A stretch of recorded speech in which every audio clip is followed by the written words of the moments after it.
إن الحمد لله نحمده ونستعينه ونستغفره ونعوذ بالله من شرور أنفسنا ومن سيئات أعمالنا من يهده الله فلا مضل له ومن يضلل فلا هادي له وأشهد أن لا إله إلا الله وحده لا شريك له وأشهد أن محمدا عبده ورسوله أما بعد يا أيها الناس اتقوا ربكم الذي خلقكم من نفس واحدة وخلق منها زوجها وبث منهما رجالا كثيرا ونساء واتقوا الله الذي تساءلون به والأرحام إن الله كان عليكم رقيبا يا أيها الذين آمنوا اتقوا الله حق تقاته ولا تموتن إلا وأنتم مسلمون يا أيها الذين آمنوا اتقوا الله وقولوا قولا سديدا يصلح لكم أعمالكم ويغفر لكم ذنوبكم ومن يطع الله ورسوله فقد فاز فوزا عظيما. பேரன்பிற்கும் பெருமதிப்பிற்கும் உரிய எல்லாம் வல்ல அல்லாஹு ஜல்லஷானஹு தஆலாவின் நல்லடியார்களே, வல்ல ரஹ்மானின் வற்றா பெருங்கருணையும் கிருபையும் நம் உயிரிலும் மேலான இறை தூதர் முஹம்மது நபி ஸல்லல்லாஹு அலைஹி வஸல்லம் அவர்கள் மீதும் அவர்களுடைய தோழர்கள் மற்றும் அல்லாஹ்வின் நம்பிக்கை கொண்ட அனைவரின் மீதும் என்றென்றும் நின்று நிலவட்டுமாக. எல்லாம் வல்ல அல்லாஹ்வின் நல்லடியார்களே, அல்லாஹ்வை, அவனுடைய வானவர்களையும் அவனுடைய வேதங்களையும் அவனுடைய தூதர்களையும் மறுமை நாளையும் விதியையும் உறுதியாக நாம் நம்பிக்கை கொள்ள வேண்டும். இந்த நம்பிக்கைக்கு பெயர் ஈமான். இந்த ஈமானுக்கும் ஒரு சுவை உண்டு. நாம் உண்ணக்கூடிய உணவுகளுக்கு சுவை இருப்பது போல் இந்த நம்பிக்கை, ஒரு இறை நம்பிக்கையாளன் அவனுடைய உள்ளத்திலே உறுதியாக நம்பக்கூடிய இந்த நம்பிக்கைக்கும் சுவை இருக்கின்றது. அந்த சுவையை அவர் எப்போது உணர முடியும் என்றால், 3 விஷயங்கள் அவரிடத்திலே வந்துவிட்டால் அவர் ஈமானுடைய சுவையை உணர்ந்து விடுவார் என்று அல்லாஹ்வின் தூதர் ஸல்லல்லாஹு அலைஹி வஸல்லம் அவர்கள் கூறினார்கள். அந்த 3 விஷயங்கள் என்ன? ஸலாசுன் மன் குன்ன ஃபீஹி வஜத ஹலாவத்தல் ஈமான். 3 விஷயங்கள் ஒருவரிடம் இருந்து விட்டால், வந்துவிட்டால் அவர் ஈமானை சுவைத்து விடுவார், ஈமானுடைய சுவையை பெற்று விடுவார். முதலாவது, ஐ யகூன அல்லாஹு வ ரசூலுஹு அஹப்ப இலைஹி மிம்மா சிவாஹுமா. அவருக்கு அல்லாஹ்வும் அல்லாஹ்வுடைய ரசூலும் மற்ற அனைவரையும் விட விருப்பத்திற்குரியதாக மாற வேண்டும். அவர் அல்லாஹ்வையும் ரசூலையும் நேசிக்க வேண்டும். எப்படி நேசிக்க வேண்டும்? மற்ற அனைத்தையும் விட அல்லாஹ் ரசூலை அவர் நேசிக்க வேண்டும். மற்ற அனைத்தும் என்றால் பெற்றோர்கள், தாய் தந்தை, உறவினர்கள், உடன் பிறந்தவர்கள், மனைவி, பிள்ளைகள், நாம் சம்பாதிக்கக்கூடிய செல்வங்கள், அல்லாஹ் ரசூலை தவிர்த்து உலகத்தில் என்னென்னலாம் இருக்கின்றதோ, யாரெல்லாம் இருக்கின்றார்களோ, இவை அனைத்தையும் விட அல்லாஹ்வும் அல்லாஹ்வுடைய ரசூலும் அவருக்கு நேசத்துக்குரியவராக இருக்க வேண்டும். அந்த அளவுக்கு அவர் அல்லாஹ் ரசூலை நேசிக்க ஆரம்பித்து விட வேண்டும். இது முதலாவது விஷயம். இரண்டாவது, ஐ யுஹிப்பல் மர்அ லா யுஹிப்புஹு இல்லா லில்லாஹ். ஒரு மனிதரை அவர் நேசிப்பார், அல்லாஹ்விற்காகவே தவிர வேறு எதற்காகவும் அந்த மனிதரை அவர் நேசிக்க மாட்டார். அவர் அந்த மனிதரை நேசிப்பதற்கு ஒரே ஒரு காரணம், அல்லாஹ்வை அவர் விரும்புவார்.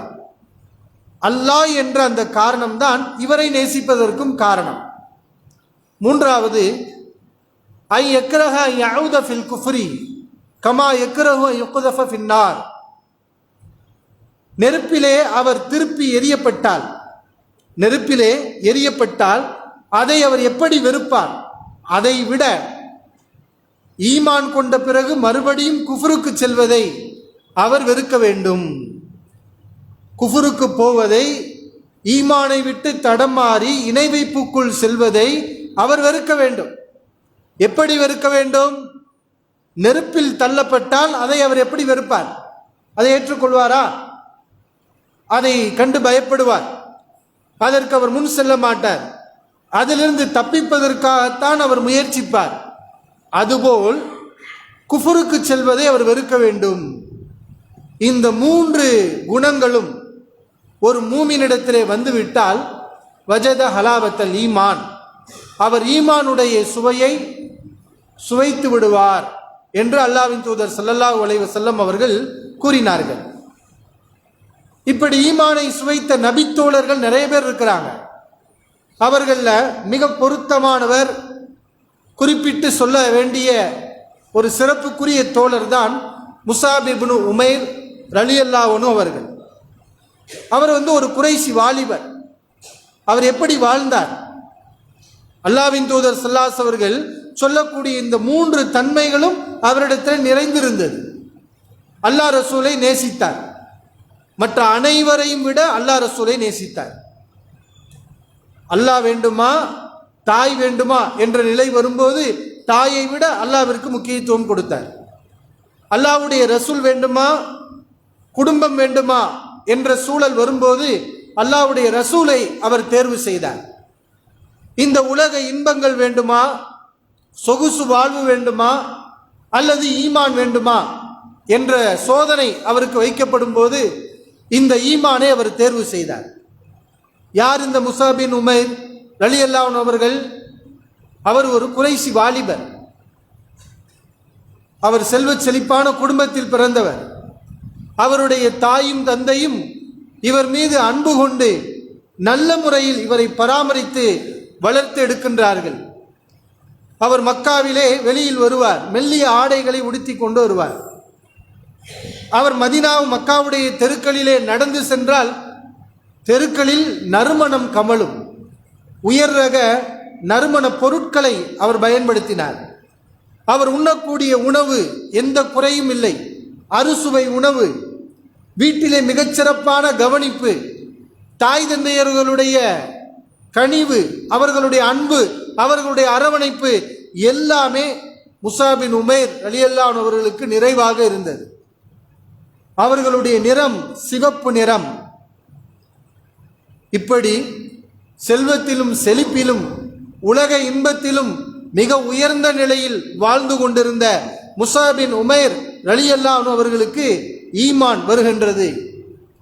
இஸ்லாத்துடைய ஆரம்ப கட்டத்தில் அல்லாஹ்வின் தூதர் ஸல்லல்லாஹு அலைஹி அவர்கள் அர்கம் ரலியல்லாஹு அன்ஹு அவருடைய இல்லத்திலே மறைமுகமாக சஹாபாக்களுக்கு குர்ஆன் வசனங்களை கற்றுக் கொடுத்தார்கள். இஸ்லாத்தை ஏற்றவர்கள் பகிரங்கப்படுத்தாமல் மறைமுகமாக அர்கம் ரலியல்லாஹு அன்ஹு அவருடைய இல்லத்திற்கு சென்று ரசூலுல்லாஹி ஸல்லல்லாஹு அலைஹி வஸல்லத்திலே மார்க்கத்தை படிப்பார்கள். இதுதான் இஸ்லாத்துடைய ஆரம்ப கட்டத்தின் நிலை. இவர்களும் இஸ்லாத்தை புரிந்து ரசூலுல்லாஹி ஸல்லல்லாஹு அலைஹி அவரிடத்திலே சென்று குர்ஆன் வசனங்களை கேட்டு ஈமான் கொண்டு விட்டார்.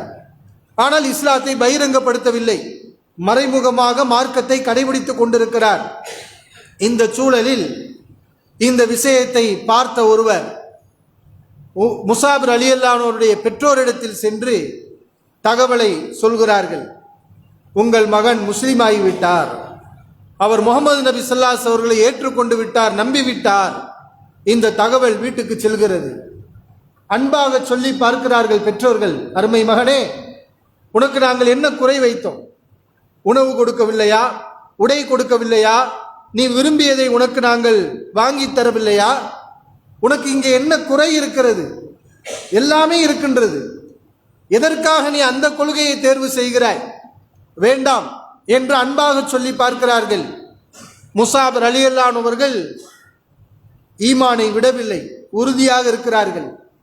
பிறகு சோதனை கடுமையாகிறது. அவருடைய சகோதரர் சொல்கிறார், இவரை பட்டினி போட்டு கட்டி போட்டு இவரை பட்டினி போட்டால் பசி தாங்க முடியாமல் அந்த கொள்கையை விட்டு விடுவான். முஸாப் ரலியல்லாஹு அன்ஹு அவர்கள் கட்டி போடப்பட்டு உணவு கொடுக்கப்படாமல் கொடுமை செய்யப்படுகிறார்கள். அப்பொழுதும் அவர்கள் ஈமானை விடவில்லை. இதையெல்லாம் பார்த்த பெற்றோர்கள் ஆச்சரியமடைந்தார்கள். நம்முடைய மகன் அறுசுவை உணவை உண்டு பழகி போன இந்த மகன் இன்றைக்கு இந்த உணவை கொடுக்காமல் இவனை நாம் கஷ்டப்படுத்துகிறோம். ஆனால் அவன் நம்பி இருக்கக்கூடிய நம்பிக்கையை, அந்த கொள்கையை, அந்த ஈமானை விட மறுக்கின்றானே. இறுதியில் அவர்கள் ஒன்றும் செய்ய முடியாமல் பெற்றோர்கள் முஸாப் ரலியல்லாஹு அன்ஹு அவர்களை வீட்டை விட்டு துரத்துகின்றார்கள். நீ இந்த கொள்கையில் இருந்தால் இந்த வீட்டிலே இருக்க முடியாது, உனக்கு இந்த வசதி வாய்ப்புகள் எதையும் நாங்கள் தர முடியாது. தாய் அன்பாக மிரட்டி பார்க்கிறார்.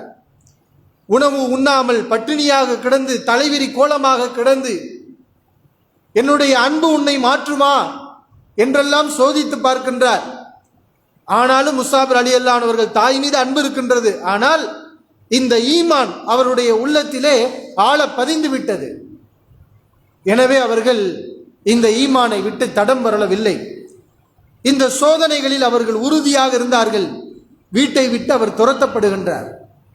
முஸாப் ரலியல்லாஹு அன்ஹு அவர்கள் ரசூலுல்லாஹி ஸல்லல்லாஹு அலைஹி வஸல்லம் அவருடன் வந்து சேருகின்றார்கள். ஆனாலும் ஒவ்வொரு நாளும் துன்பம்தான். முஸ்லிம்கள் முதலில் அபிசீனியாவுக்கு ஹிஜ்ரத் சென்றார்கள். அந்த அபிசீனியாவுக்கு ஹிஜ்ரத் செஞ்ச விரல் விட்டு எண்ணக்கூடிய நபர்களில் முஸாப் இப்னு உமைர் ரலியல்லாஹு அன்ஹு அவர்களும் ஒருவர். அவர் வீட்டை விட்டு பிரிந்து அல்லாஹ்வின் தூதர் ஸல்லல்லாஹு அலைஹி வஸல்லம் அவர்களிடத்திலே வந்த பிறகு அவர்களுடைய நிலைமை என்ன? இந்த உணவு இல்லை, இந்த உடை இல்லை, இந்த வசதி வாய்ப்புகள் எதுவும் இல்லை. முஸாப் ரலியல்லாஹு அன்ஹுடைய தோள்கள் எல்லாம் உரிந்து பாம்பு எப்படி தன்னுடைய சட்டையை, தன்னுடைய தோலை கலற்றுமோ அதுபோன்று முஸாப் ரலியல்லாஹு அன்ஹுடைய உடலில் தோல் உரிய ஆரம்பித்தது. அதை நாங்கள் எங்களுடைய கண்களால் பார்த்தோம். முன்பு இருந்த சூழல் வேறு, இப்போது இருக்கக்கூடிய சூழல் வேறு. ரசூலுல்லாஹி ஸல்லல்லாஹு அலைஹி வஸல்லம் இருந்தால் ஈமான் கிடைக்கும். ஆனால் உணவு கிடைக்குமா, உடை கிடைக்குமா? சாக்கு போன்ற கனமான ஆடைதான். அந்த ஆடையை கொண்டு கூட அவர்களுடைய முழுமையான உடலை அவர்களால் மறைக்க முடியவில்லை. சாக்கு போன்ற கனமான ஆடையை கொண்டு அரைகுறையாகத்தான் அவர்களால் மறைக்க முடிந்தது. அல்லாஹ்வின் தூதர் ஸல்லல்லாஹு அலைஹி வஸல்லம் சஹாபாக்களுடன் உட்கார்ந்திருப்பார்கள். முஸாப் ரலியல்லாஹு அன்ஹு அவர்கள் அந்த அழுக்கு படிந்த அரைகுறை ஆடையுடன் அவர்கள் வருவார்கள். அவருடைய தோற்றம், நிறம் எல்லாமே மாறி போய்விட்டது. முன்பு இருந்த நிறம் வேற, இப்போது அவருடைய நிறம் வேற, ஆடை வேற, அவருடைய உடல் அமைப்பு அனைத்தும் மாறிவிட்டது. இதை பார்த்த ரசூலுல்லாஹி ஸல்லல்லாஹு அலைஹி அவர்கள் அவர்களுடைய முஸாப் ரலியல்லாஹு அன்ஹுடைய இந்த ஈமானிய உறுதியையும் தியாகத்தையும் எண்ணி அல்லாஹ்வின் தூதர் ஸல்லல்லாஹு அலைஹி வஸல்லம் கண்களே கலங்கும். ரசூலுல்லாஹி ஸல்லல்லாஹு அலைஹி அவர்களே அழுவார்களாம். இந்த முஸாபை நாம எப்படி பார்த்தோம்? நம்ம ஈமான் கொள்வதற்கு முன்னால் இவர் எப்படி இருந்தார்?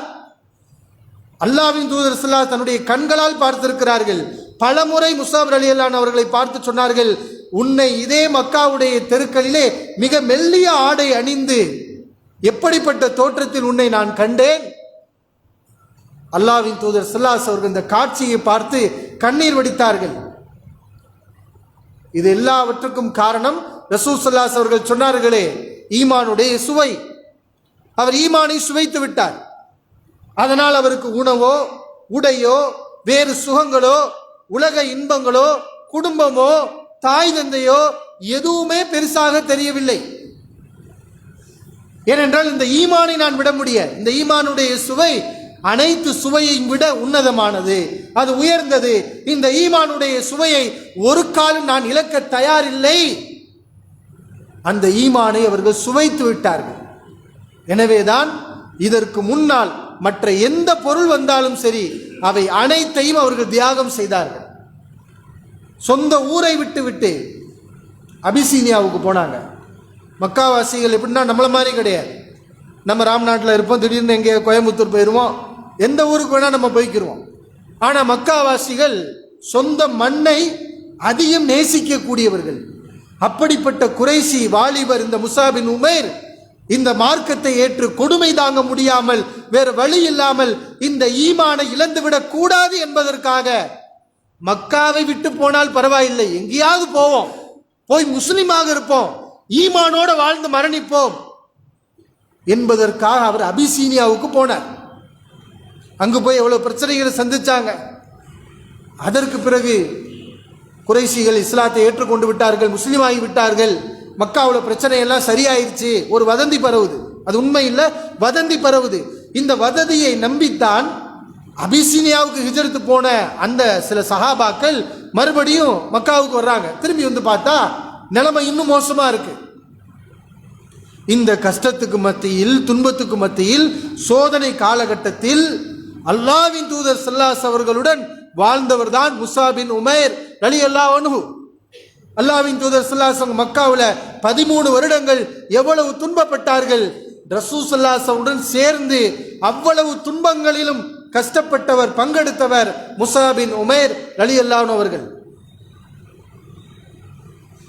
இதற்கு பிறகு மதீனாவாசிகளோட ஒப்பந்தமாகிறது. ரசூலுல்லாஹி ஸல்லல்லாஹு அலைஹி அவர்கள் ஒப்பந்தம் பண்றாங்க. நான் உங்கள் ஊருக்கு வந்தால் எனக்கு நீங்கள் உதவி செய்வீர்களா? என்னை நீங்கள் பாதுகாப்பீர்களா? மதீனா சஹாபாக்கள் அங்கீகாரம் கொடுக்கிறார்கள், ஒப்புதல் கொடுக்கின்றார்கள். அதற்கு பிறகு ரசூலுல்லாஹி ஸல்லல்லாஹு அலைஹி அவர்கள் தான் ஹிஜ்ரத் செய்வதற்கு முன்னால் மதீனாவாசிகளுக்கு மார்க்கத்தை கற்றுக் கொடுப்பதற்காக முஸாப் பின் உமைர் ரலியல்லாஹு அன்ஹு அவர்களைத்தான் அனுப்பி வைத்தார்கள். அல்லாஹ்வின் தூதர் ஸல்லல்லாஹு அலைஹி அவர்கள் மார்க்கத்தை கற்றுக் கொடுப்பதற்கு.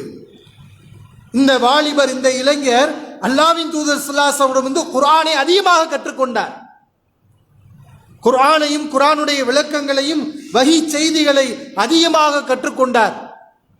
மக்களுக்கெல்லாம் அதை எடுத்துச் சொல்வதற்காக ரசூலுல்லாஹி ஸல்லல்லாஹு அலைஹி அவர்கள் இவர்களை தான் மதீனாவுக்கு அனுப்பி வைக்கிறார்கள். மதீனாவுக்கு சென்ற முதல் தூதர் ரசூலுல்லாஹி ஸல்லல்லாஹு அலைஹி அவர்கள் அனுப்பி வைக்கப்பட்ட இந்த மார்க்கத்தை கொண்டு சென்ற, தூது செய்தியை கொண்டு சென்ற முதல் தூதர் யார் என்றால் அது முஸாப் பின் உமைர் ரலியல்லாஹு அன்ஹு அவர்கள் தான். அல்லாஹ்வின் தூதர் ஸல்லல்லாஹு அலைஹி அவர்களும் அபூபக்கர் ரலியல்லாஹு அன்ஹு அவர்களும் மதீனாவை நோக்கி ஹிஜ்ரத் பண்ணி போனாங்கல்ல, அங்க மதீனா சஹாபாக்கள்லாம் ஒன்று குழுமுனாங்க. ஒவ்வொரு நாளும் ரசூலுல்லாஹி ஸல்லல்லாஹு அலைஹி வஸல்லம் வருவாங்களான்னு மேடான பகுதியில் ஏறி நின்று பார்த்து ஏக்கத்தோடு வரலன்னு சொன்னோனையுமே கவலையோடு திரும்பி போவாங்க. நபி அவர்களை பார்த்தோன்னே மதீனாவே ஒன்று திரண்டு ஆர்ப்பரித்தது, தக்பீர் முழங்கியது அப்படின்னு நம்ம வரலாறுகளில் கேள்விப்படுறோமே. அந்த கூட்டத்தை, மதீனாவில் இப்படிப்பட்ட மாற்றத்தை ஏற்படுத்தியவர் யார் என்றால் இந்த முஸாப் பின் உமைர் ரலியல்லாஹு அன்ஹு. ரசூலுல்லாஹி ஸல்லல்லாஹு அலைஹி அவர்கள் மதீனாவுக்கு போறதுக்கு முன்பாகவே மதீனாவில் ஒவ்வொரு குடும்பத்திலும் இஸ்லாத்தை கொண்டு சென்றார். மதீனாவில் முஸ்லிம் இல்லாத குடும்பம் எதுவுமே இல்லை என்று சொல்லும் அளவுக்கு எல்லா வீடுகளிலும் இஸ்லாம் நுழைந்து விட்டது. மதீனாவில் இருந்த முக்கிய பிரமுகர்கள், உசைத் பின் ஹுலைர் போன்ற முக்கிய தலைவர்களுக்கெல்லாம் பக்குவமாக, அழகான முறையில், அமைதியான முறையில் மார்க்கத்தை சொல்லி, விவேகமான முறையில் சொல்லி அவர்கள் எல்லாம் இஸ்லாமை ஏற்றுக்கொள்வதற்கு முஸாப் பின் உமைர் ரலியல்லாஹு அன்ஹு அவர்கள் மிக முக்கியமான ஒரு காரணம். இப்ப இவர்களுடைய அர்ப்பணிப்பு சாதாரண அர்ப்பணிப்பு அல்ல. பெற்றோர்கள், குடும்பம், செல்வம், வசதி, வாய்ப்பு, சொந்த ஊர் அனைத்தையும் தியாகம் பண்ணதோடு இல்லாம மார்க்கத்தையும் ரசூலுல்லாஹி ஸல்லல்லாஹு அலைஹி அவர்களிடமிருந்து கற்று அந்த மார்க்கத்தை ஒவ்வொரு வீடுகளையும் கொண்டு போய் சேர்த்து மதீனாவில் எல்லா வீடுகளிலும் ஈமான் நுழைவதற்கு அல்லாஹ் சுப்ஹானஹு வ தஆலா இந்த சஹாபியை தான் தேர்வு செய்தான். இவ்வளவு பெரிய மாற்றத்தை மதீனாவில் ஏற்படுத்தினார் முஸாப் பின் உமைர் ரலியல்லாஹு அன்ஹு. அவங்க எப்படி அல்லாஹ்வை நம்பினாங்க, அல்லாஹ்வுடைய ரசூலை நம்பினாங்க, பிற மனிதரை அல்லாஹ்வுக்காக நேசித்தார்கள். ஒரு வரலாற்று செய்தி பதிவு செய்யப்பட்டிருக்கிறது. பத்ர் போர்க்களம், முதல் போர்க்களம். பத்ர் போர்க்களத்திலும் இவர்தான் முஸ்லிம்களுடைய கொடியை தாங்கியவர். உஹது போர்க்களத்திலும் முஸ்லிம்களுடைய கொடியை முஸாப் பின் உமைர் ரலியல்லாஹு அன்ஹு அவர்கள் தான் தாங்கி பிடித்தார்கள்.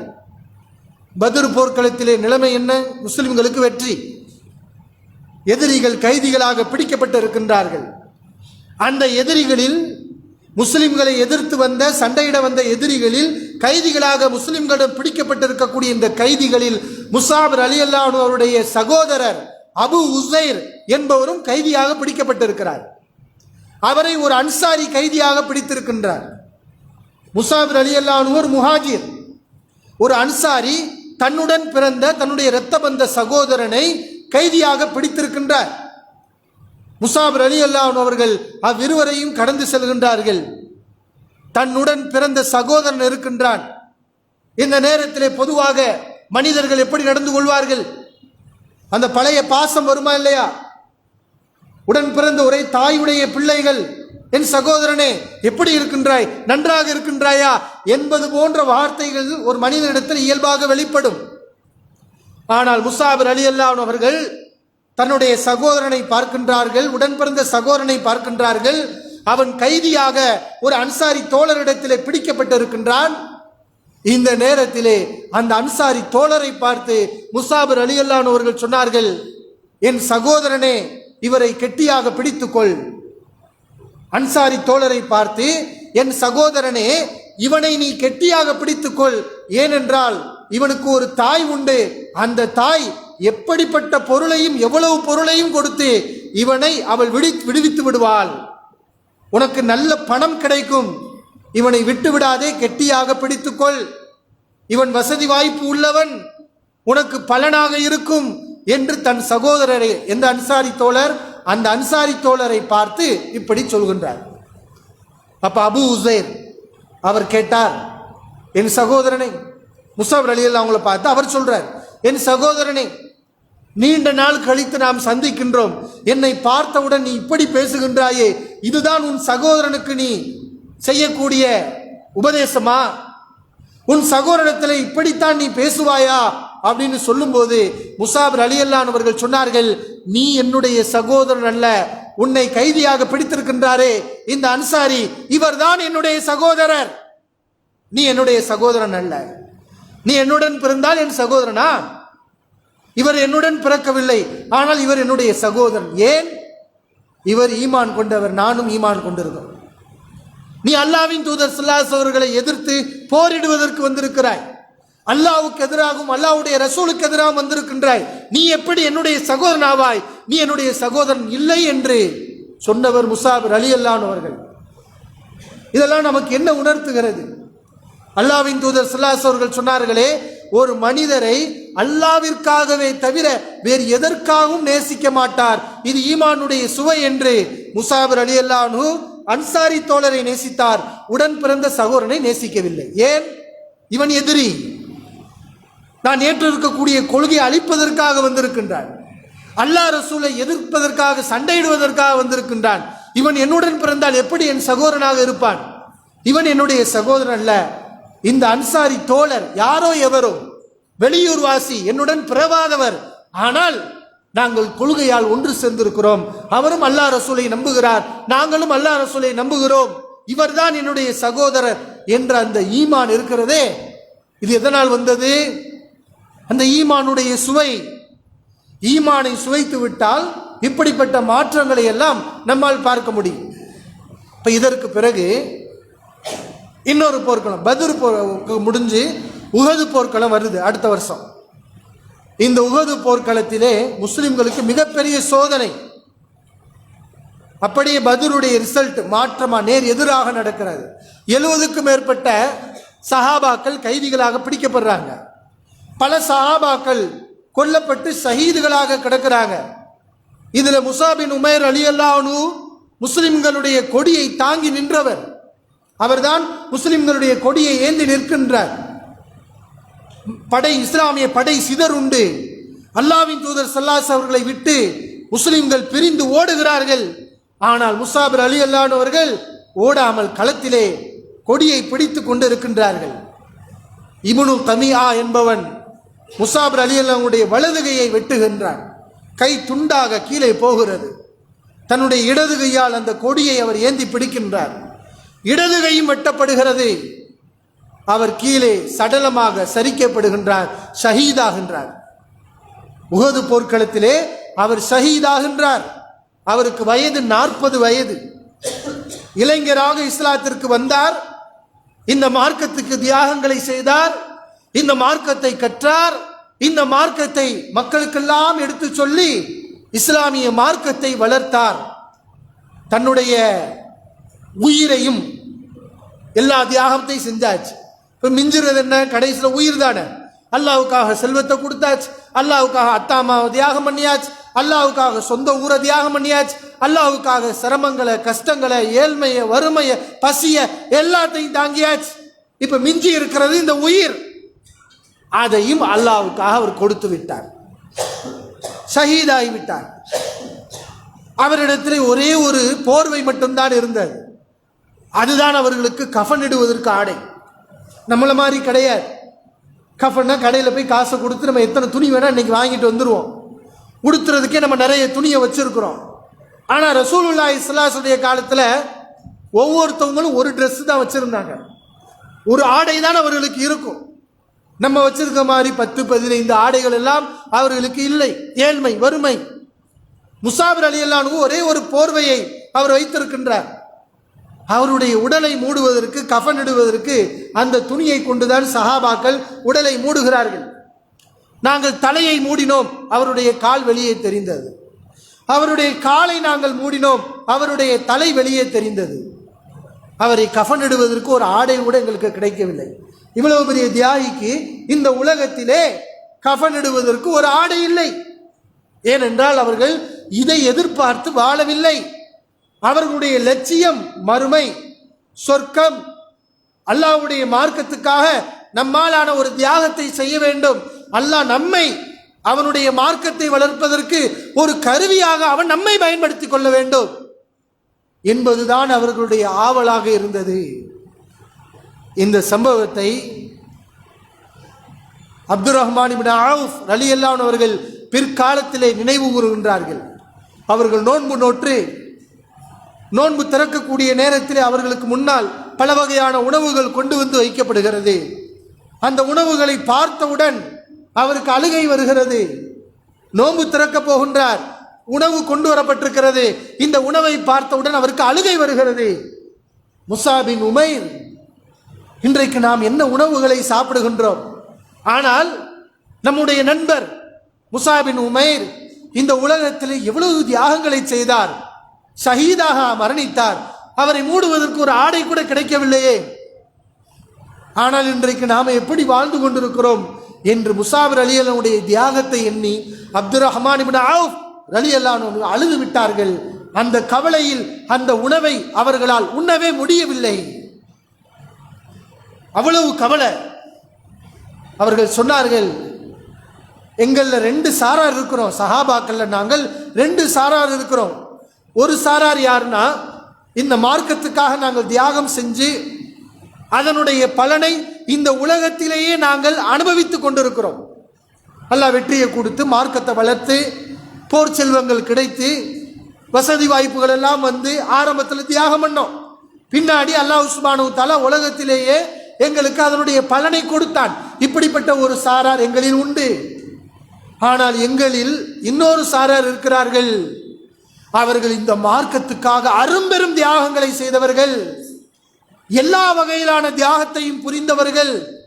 ஆனால் ஒரு பலனை கூட அவர்கள் அனுபவிக்காமல் அல்லாஹ்விடத்திலே பலனை மட்டும் எதிர்பார்த்து சென்றடைந்தவர்கள். அப்படிப்பட்டவர்களில் முஸாப் இப்னு உமைர் ரலியல்லாஹு அன்ஹு அவர்களும் ஒருவர்.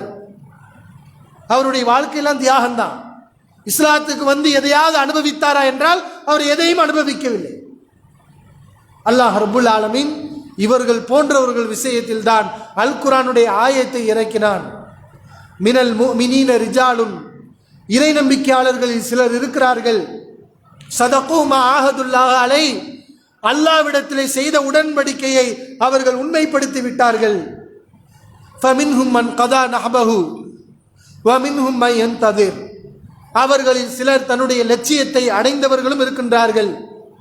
தன்னுடைய லட்சியம் என்றால் ஷஹாதா, அல்லாஹ்வுடைய பாதையிலே மரணிப்பது, சொர்க்கத்தை அடைவது. இப்படி தன்னுடைய லட்சியத்தை அடைந்து விட்டவர்களும் இருக்கின்றார்கள். அல்லாஹ் சொல்கின்றான், வ மின்ஹும் மை யன்ததிர், சிலர் இன்னும் எதிர்பார்த்து காத்து கொண்டிருக்கிறார்கள். அந்த வாய்ப்பு எப்பொழுது நமக்கு கிடைக்கும் என்று எதிர்பார்த்து காத்து கொண்டிருக்கிறார்கள் என்று அல்லாஹ் சுப்ஹானஹு வ தஆலா இந்த சஹாபாக்களை பார்த்து சொல்லி காட்டுகின்றான். இதெல்லாம் நமக்கு படிப்பினை. இன்னல்லாஹ் ஹஷ்தரா, இதெல்லாம் ரசூலுல்லாஹி அவர்கள் அல்லாஹ் ரப்புல் ஆலமீன் குர்ஆன்ல சொல்லி காட்டுகிறான். சஹாபாக்கள் இப்படிப்பட்ட தியாகத்துக்கு ஆளானார்கள், முன் வந்தார்கள். இதற்கு என்ன காரணம் தெரியுமா? அவர்கள் அல்லாஹ்வுடன் செய்த ஒரு வியாபார உடன்படிக்கை.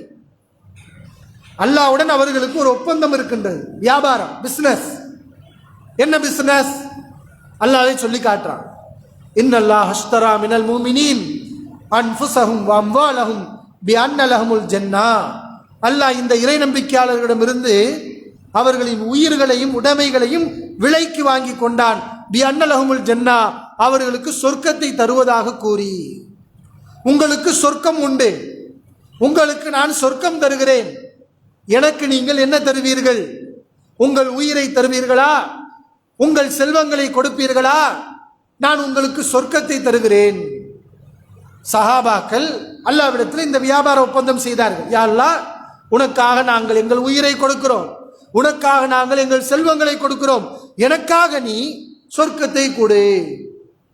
இப்படி ஒரு வியாபாரம், இது உண்மையிலே லாபகரமான வியாபாரம் தானே. இந்த உலகத்தில் மட்டமானது அழியக்கூடிய இந்த பொருளை கொடுத்து உன்னதமான சொர்க்கத்தை அவர்கள் பெற்றார்கள். அல்லாஹ்விடத்தில் நீங்கள் செய்த இந்த வியாபார உடன்படிக்கை எண்ணி பார்த்து நீங்கள் சந்தோஷம் அடையுங்கள், மகிழ்ச்சி அடையுங்கள் என்று அல்லாஹ் சுப்ஹானஹு வ தஆலா அல் குர்ஆனிலே சொல்லி காட்டுகின்றார்.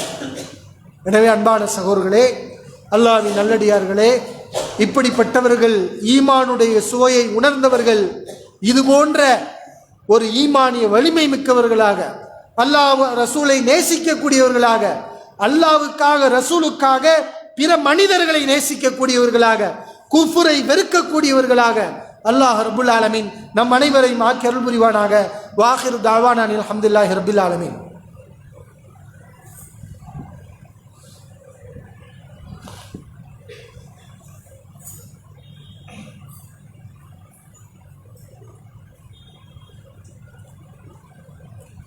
எல்லாம் வல்ல அல்லாஹுவின் நல்லடியார்களே,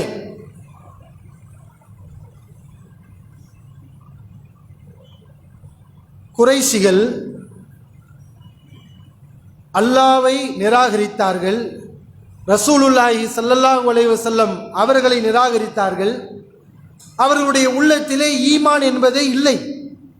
சிலை வழிபாடு, ஷிர்க், இணை வைப்பு அவர்களிடத்தில் அதிகமாக இருந்தது. ஆனால் அவர்களிடத்தில் ஏற்பட்ட ஒரு பெரிய குழப்பம் என்ன தெரியுமா? அவர்கள் இந்த மஸ்ஜிதுல் ஹராமுக்கு நாங்கள் சொந்தக்காரர்கள், உரிமை படைத்தவர்கள் என்று உரிமை பாராட்டி கொண்டே இருந்தார்கள்.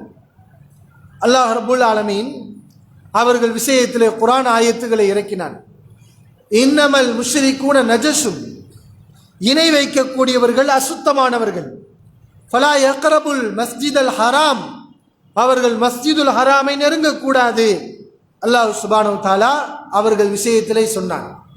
அதே போன்று சொன்னான், மா கானலில் முஷ்ரிகீன் ஐயஅமுரு மசாஜிதல்லாஹ், அல்லாஹ்வுடைய ஆலயங்களை நிர்வகிக்கக்கூடிய அருகதை இணை வைக்கக்கூடியவர்களுக்கு இல்லை. அல்லாஹ்வுக்கு இணை கற்பிக்கக்கூடியவர்களுக்கு இறை இல்லங்களை நிர்வகிக்கக்கூடிய தகுதி அவர்களுக்கு இல்லை. யாருக்கு அந்த தகுதி இருக்கின்றது? உலாயிக ஹபித்தத் அமாலுஹும் வ ஃபின்னாரிஹும் ஹாலிதூன், இப்படிப்பட்ட இணை வைப்பாளர்கள் அவர்களுடைய அமல்கள் அழிந்து போய்விட்டன, அவர்கள் நரகத்திலே நிரந்தரமாக இருப்பார்கள் என்று அல்லாஹ் சுப்ஹானஹு வ தஆலா இந்த குறைஷிகளுக்கு கடுமையான எச்சரிக்கையை விடுகின்றார். இன்னமா யஅமுரு மசாஜிதல்லாஹ், அல்லாஹ்வுடைய ஆலயங்களை இவர்கள்தான் நிர்வகிக்க வேண்டும். யார் நிர்வகிக்க வேண்டும்? இறை இல்லங்களை நிர்வகிக்கக்கூடிய தகுதி யாருக்கு இருக்கிறது? அல்லாஹ் சொல்கின்றான், மன் ஆமன பில்லாஹ், அல்லாஹ்வை யார் நம்பிக்கை கொண்டிருக்கிறாரோ அவர்தான் பள்ளிவாசல்களை நிர்வகிக்க வேண்டும். வகாமஸ் ஸலா, மன் ஆமன பில்லாஹி வல் யௌமில் ஆகிர், அல்லாஹ்வையும் மறுமை நாளையும் யார் நம்பிக்கை கொண்டிருக்கிறாரோ, வகாமஸ் ஸலா, தொழுகையை நிலைநாட்டுகின்றாரோ, வஆத்த ஸக்கா, ஜகாத்தை கொடுக்கின்றாரோ, வலம் யக்ஷ இல்லல்லாஹ், அல்லாஹ்வை தவிர யாருக்கும் அஞ்சாமல் இருக்கின்றாரோ, இவர்கள்தான் இறை இல்லங்களை நிர்வகிக்க வேண்டும். ஃபஅஸா உலாயிக ஐ யகூனு மினல் முஹ்ததீன், இவர்கள் நேர்வழி பெற்றவர்கள் அல்லாஹ் ரப்புல் ஆலமீன் சொல்லி காட்டுகின்றான். இப்போ பள்ளிவாசலை நிர்வகிக்கக்கூடியவர்கள் முதல்ல ஈமான், ஈமான் என்றால் அல்லாஹ் ரசூலை பற்றி அறிந்திருக்க வேண்டும். நம்பிக்கை வேண்டும், தொழுக வேண்டும், அவர்கள் பள்ளியில் முதலில் வந்து நிற்க வேண்டும், அவர்கள் ஜகாத் கொடுக்க வேண்டும், அல்லாஹ்வை தவிர யாருக்கும் அஞ்சக்கூடாது. இப்படிப்பட்டவர்கள் தான் பள்ளியின் பொறுப்பாளர்கள், பள்ளியை நிர்வகிக்க தகுதி உள்ளவர்கள் என்று அல்லாஹ் சுப்ஹானஹு வ தஆலா சொல்லி காட்டுகின்றார். இப்போ இறை இல்லங்களை நிர்வகிக்கக்கூடிய இப்படி இருக்கணும். ஆனால் இன்றைக்கு சில பள்ளிகளில் பார்க்குறோம், பள்ளிவாசல் நிர்வாகிகள் என்று இருப்பார்கள், மார்க்கமே இருக்காது, ஈமானே இருக்காது, தொழுகை இருக்காது, பள்ளிவாசலுக்கு வரமாட்டார்கள். இப்போ இப்படிப்பட்டவர்கள் பள்ளியின் பொறுப்பாளிகளாக இருந்தால் அது ஆரோக்கியம் அல்ல, அல்லாஹ்வுடைய உதவி கிடைக்காது. அல்லாஹ் சொல்லக்கூடிய பண்புள்ளவர்கள் இந்த பள்ளியின் நிர்வாகிகளாக இருந்தால் நிச்சயமாக அல்லாஹ் ரப்புல் ஆலமீன் அவர்களுக்கு உதவி செய்வான், அவர்களுக்கு கிருபை செய்வான். அல்லாஹ் ரப்புல் ஆலமீன் அப்படிப்பட்ட நன்மக்களாக நம் அனைவரையும் ஆக்கி அருள் புரிவானாக. வாஹிரு தாவானா அல்ஹம்துலில்லாஹி ரப்பில் ஆலமீன்.